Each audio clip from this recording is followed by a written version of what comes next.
Welcome back to the Tech Talks Daily podcast. Now, at the moment, we often hear stories about too much waste, the impacts of climate change, a disconnect with our food supply, all because of supermarkets. Now, I'm going to date myself now and say that I remember a time before supermarkets when a person would deliver milk to our front door in glass bottles that were recycled, and that person would be driving in an electric vehicle. We knew the person, the supplier, it was sustainable, and as I say this, I can still hear the whistle from the milkman and the glass of milk bottles touching the drive.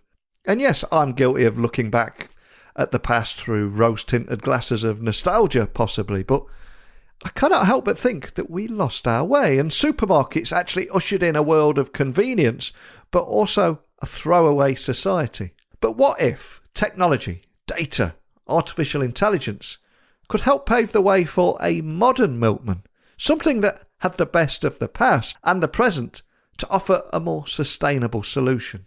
Well, after hearing about Simon Mellin, who embarked on a mission to make this happen in 2018 after he watched David Attenborough's Blue Planet TV show and the global aim of cutting single-use plastics from ending up in the ocean in a trash area 5 times the size of France, I felt compelled to find out more. So no matter where you're listening in the world, even if you're not from the UK and you've no idea what a milk person is or a milkman is, buckle up and hold on tight, because I'm going to beam your ears all the way to the UK, where Simon is going to share his story and how he's leveraging technology to make a difference with Modern Milkman. So a massive warm welcome to the show. Can you tell the listeners a little about who you are and what you do? Yeah, hi Neil, thanks for having me. So my name's Simon. I'm founder and CEO of Modern Milkman. Modern Milkman is a sustainable grocery delivery business which is based around what was the traditional milk round, so specialising in delivering groceries in returnable packaging. And I suspect most people listening, particularly in the UK, will have very fond memories of the traditional milkman there and the early morning sounds of the jangling of the bottles, etc. But can I take you back in time for a moment? Maybe you've got a similar story there, but can you remember where your passion for technology came from, or just a moment that would possibly put you on the path that you're on today? Yeah, so I think it started around sort of 2008, 2009 for me. So my background is food and farming. My granddad was a farmer, my dad was a butcher. So I grew up in what was a small village butcher's shop, which my family ran, but didn't get on that with my father. So I left the sort of industry and trained as a mechanic and got into motorsport. And that path made me really sort of recognise the connection was being lost between food and the consumer, just was being more and more distant from what it was. So at that point, I came back home and recognised an opportunity to start selling meat online and built what was the first website that I traded through, which was an online butcher shop for my dad. And then I suppose my love for trying to reconnect people into food with technology just built from that point. And I always say on this podcast that technology works best when it brings people together. And that's one of the things that attracted me to what you're doing here. So that path led you to founding Modern Milkman. I think it was back in 2018. So is there anything else around the story behind the company, the inspiration behind it, and also the problems that you set out to solve, but using technology too? Yeah, absolutely. So I think it sort of all began with David Attenborough's Blue Planet. So we watched that program and recognise issues around single-use plastic, but it really resonated highly with me around food specifically, given my background and the issues around single-use plastic in food supply chains. So we started to think about how we could build a proposition for consumers that would allow the use of returnable packaging, but also sort of try and reset the way we consume groceries. I think as over the last 30 years, we've supermarkets have become more and more apparent. We've switched our habits. We've moved away from what was little and often shopping into large regular baskets. And anyway, when we started looking for a proposition, we remembered the milk round and thought, this is mental. This industry from the 60s that delivers things in electric trucks, in returnable packaging on the doorsteps of customers and subscription billing has died. Why has this industry gone away? So I went and bought the local milk round, and my girlfriend thought it was insane. Started getting up at 1 o'clock every morning, delivering milk. And within 2 weeks, I'd found the pitfalls. I think there's two very key issues. One is I could not get paid, so nobody has cash anymore, and when you knock on the door, no one's in. And the second is nobody has a way to manage their order. Getting text messages at 11 p.m. or a note in a milk bottle does not allow you to run an efficient business. And I think at that point, I recognised that technology could fix this problem. So we went away and built the first sort of beta test platform, which was a mobile app for the driver and a mobile app and web version for the user, and launched that in sort of around June time 2019. A fantastic story, it really is. And it's amazing as well. I thought it was just because I'm a man of a certain age, but how things come back in cycles. And if you look at how things were done before, and almost lost our way, and there is that disconnect between people and the people producing the food caused by supermarkets. And like you said, an electric vehicle coming and delivering the food, it's amazing how we've come full circle on there. And obviously sustainability, supporting independent suppliers plus farmers, and reduction and plastic usage are all at the centre of your mission. I think these words will resonate with so many people listening now. But at the heart of all that as well is data and AI, which they probably wouldn't automatically think of. So can you tell me more about the technology behind everything that you're doing here? Yeah, absolutely. So I think we quickly recognised that the proposition works because it's been done before and it was a very successful industry. But the gap was the fact that it needed modernising and bringing into the modern world. Yeah. So when we initially set off on this journey, we didn't focus on the front end for the user at all. What we were very focused on the database and the database structures, and then the sort of support network that we could put into the operation to ensure that we gave a really good service to the customer. Because we quickly recognised from the offset that if we just do a good job of this service, then the customers won't cancel because it's something that works. So we heavily invested with all the early stage investment in the opposite of what most people would expect, and spent a lot of time building out those database structures and really starting to understand the sort of critical capture points of data we needed to really understand this business and therefore be able to improve its offering. And so through that we built and I suppose we would always think of ourselves, if you asked, what are we as a company, we would say we were a data company or a tech company because data underpins every decision we make in this business, and therefore that's allowed us to be much more efficient in everything we do. So, and it's then that data that allows the automation of outputs, which we would call AI. So it's I suppose it's the early stage focus on data that's really put us in such a strong position to be able to scale in the way that we have. And what you're doing here is ticking so many boxes at the moment, from shopping sustainably when picking up your local groceries, supporting independent suppliers, farmers, reducing plastic and waste reduction, etc. But just to bring this to life a little, can you walk me through a possible use case just to enable anyone listening to understand how Modern Milkman is using technology to deliver this mission and provide that superior customer experience that we've kind of lost over the years with supermarkets? Yeah, so I think there were two big problems that we saw from the early days that we needed to fix. One was, consumers are used to a very efficient way of shopping things. So what we couldn't do is create barriers for consumers whilst trying to move them into a more sustainable way of shopping. We had to try and find some form of parity in terms of convenience, moving them away from the way they did shop into the way that we would like them to shop, with our service. The other big problem is that fresh food is high value and it's generally got a very low shelf life. So stock control and stock management is very important to manage waste and also manage the cost base within the supply chain. So one of the first things that we spent a lot of time on was building sort of stock prediction algorithms, understanding the use of customers and the user behavior of customers, and therefore trying to normalize the habits and the buying habits back into our supply chain. And what this allowed us to do was significantly extend the sort of order cutoff point to customers as a first base. So our order cutoff point is 8 p.m. the night before delivery, bearing in mind we're putting that stock on customers' doorsteps pre 7 a.m. And most of our vehicles leave the depot at 10 p.m. It also then allowed us to significantly increase our OTIF, which is a metric of on time in full. So ensuring that our out of stocks were as low as possible. And the customers sort of received everything they ordered. There weren't stock issues. But I suppose most importantly, and underpinning the mission of the business was that it allowed us to significantly reduce waste within the supply chain.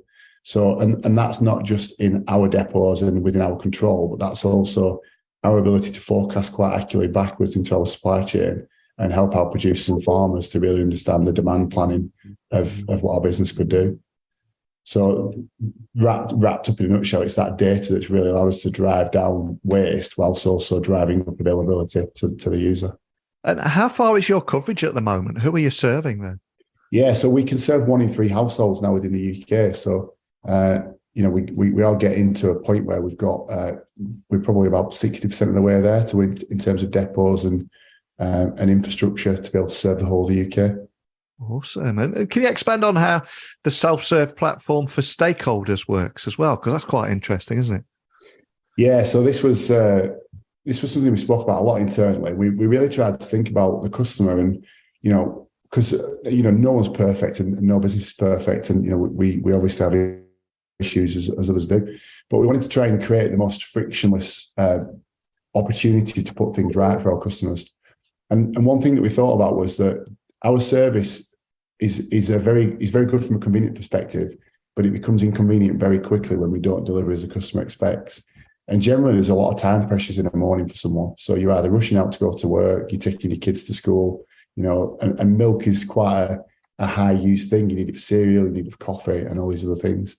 So what we didn't want to do is create a massive burden for our customers when they already had all these time pressures and stresses going on in life if something was wrong.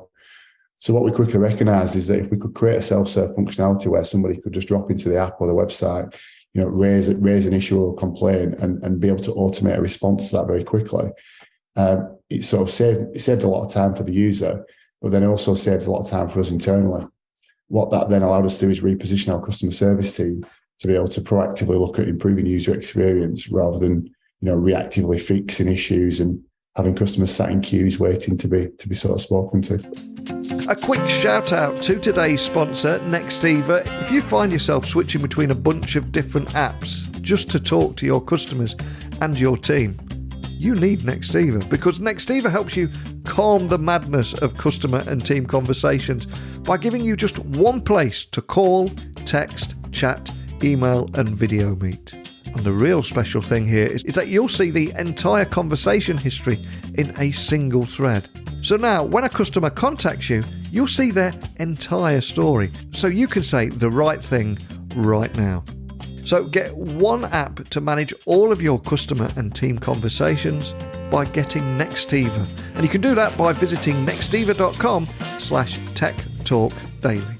And I'm curious, what kind of feedback have you received from both customers and stakeholders? Because they've probably both got different sides of this. But do you get to hear any of those feedback stories? Yeah, quite a lot. So we get, we obviously do a lot of serving our customers internally, and then we get some nice messages and some sort of messages for improvement and stuff through the other channels. But I think the fundamental is that the service that we deliver fixes a problem with people, and there's a lot of nostalgia also wrapped around that service. So there's quite a lot of love that comes back from it in terms of, being able to support local suppliers, being able to fix an issue, and actually being able to provide a service that, the core groceries and the things that we focus on as a business they're very erratic from a use case in terms of the household. Milk, if you take milk as a core example, you could have porridge or cereal, you could drink a lot of coffee, and therefore your usage rate this week might be double what it were last week. So I think people are very appreciative of having a system where it sort of automates and removes quite a big hassle from the day-to-day life, especially as, we get more and more pressures in the modern world from other things that come into our lives. And you mentioned that nostalgia factor there. That's something that I can certainly buy into, and it resonates with me. But from a modern milkman standpoint, it also feels like a bit of a data story, and it's the data and the technology that's making a difference. So can you tell me more about how it's that data and technology side that's also helping you power both business growth too? Yeah, so I think the biggest thing that we've been able to do with data is create cash efficiency in terms of marketing spend. So as we've scaled, what data's enabled us to do is get a very good understanding of where value sits within the UK population. And so we look at two things when doing this. We take the population density of certain areas, and then we overlay the demographic profile that sits within those areas. And now we've been able to build up quite a strong data pool. We've got a very good understanding of the expected LTVs that we will get from different demographic profiles. So by matching all this data together, that's allowed us to sort of size and put values on specific areas of the country, and therefore pick the highest value areas first to go into, to just get better return on capital investment and just make us more efficient in the way that we scale. Well, we are in a period of economic uncertainty at the moment, and there's the challenges around climate change, etc. So the fact that there's no plastic waste and nothing to tempt you at the end of supermarket aisles to upsell the whole time. I love what you're doing here. But I'm curious, what's next for you, and what's your big focus going to be going into a new year in 2023? Is there anything you can share around that? Yeah, absolutely. So I think to your point, there's a lot of economic uncertainty, isn't the next year? And I think everyone's trying to understand what's best. And I think for us as a business, we've seen extreme growth rates over the last few years, averaging sort of 500% since sort of 2018. And we've still got a long way to go in the UK. So I'm quite excited about being able to strengthen our position next year. It really is now about focusing on our profitability and expanding our range of goods in return and reuse packaging. So we've spent sort of 3 years really focusing on expanding our geographical coverage. But now I think it becomes more about how we can service more products and more fresh goods in returnable packaging and just give a better offering to our customers whilst continuing to scale. So there's also still some parts of the UK that we want to further expand into, so that the south and the sort of southwest are areas that we see huge opportunity in, areas that we would like to expand into over the next sort of 12 months. We started the podcast today talking about your origin story and what inspired you to go on this path that you're on right now. And as we've come full circle, none of us are able to achieve any success without a little help along the way. So is there a particular person or anyone that maybe saw something in you or invested a little time in you that you're grateful towards, that we could give a little thank you to out there? Is there anyone that springs to mind? Yeah, I mean, so I've been very fortunate so far in my career and met a lot of successful and key people that have helped sort of guide me and grow us. But I think a couple of people that really come to mind are some of our early stage investors. I think our business is a funny one. Not everybody gets its simplicity and the fact that it's something that used to exist. Sometimes people don't necessarily see what's possible with it.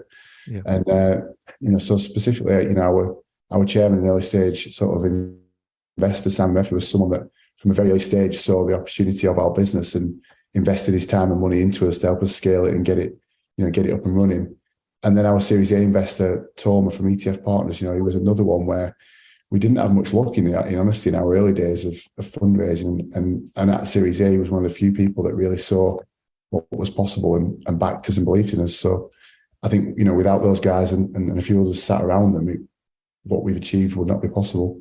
Well, thank you so much for coming on and sharing your story today. And for anyone listening, whether they are a supplier, somebody wants to become a Modern Milkman, or maybe just wants to be a customer of yours, what's the best way to get up and running or just find out more information about who you are and what you're about? The best place to go to is probably our website, which is www.themodernmilkman.co.uk. And there's contact forms and everything through there where you can find information and get in touch about all the relevant points, or more importantly, sign up as a customer. Well, I'll add those links to the show notes so people can find you nice and easily. But I just love the whole story behind the company and that inspiration after watching David Attenborough's Blue Planet TV show to then embarking on a mission to reduce waste while making sustainable choices convenient and accessible to all, with technology and data at the heart of it. Ticks all the right boxes for me. So I wish you the best of luck in the future. I'd love to get you back on next year, see how things are evolving and how you're growing. But more than anything, thank you for sharing that with me today. Yeah, thanks, Neil. Thanks for having us. I'd love to come back next year. What a great story. I absolutely love the concept behind this and the reason behind it, and the power of watching a David Attenborough program and thinking, I'm going to tackle the problem of single-use plastic packaging and food waste to ultimately protect the environment, reinventing the milk round in the process, and leveraging artificial intelligence, data insights, technology. Fantastic story. This is one of those that I will remember for a long time after publishing this episode. So best of luck to Simon. And I'd love to hear from anybody listening. Do you have any fond memories of a milkman delivering their milk back in their childhood? Is this a service that will interest you? Have you got any other solutions out there outside of the UK? Maybe they do things differently where you live. I'd love to hear how it works there. and maybe how you are going back to the old way of doing things rather than the supermarkets. But as always, let me know. Email me, techblogwriter@outlook.com. You can get me on Twitter, LinkedIn, Instagram, just at Neil C. Hughes. Send me a DM, send me an email, ask a question, pitch to come on the podcast, or just share a story of where you're listening to this podcast and maybe explore ways of how technology can help you do things better in your region. I'd love to hear them. So please, keep those messages coming in. I'm going to return again tomorrow with another guest about a completely different topic. But I hope you join me again then, and a big thank you for listening today. But until next time, don't be a stranger.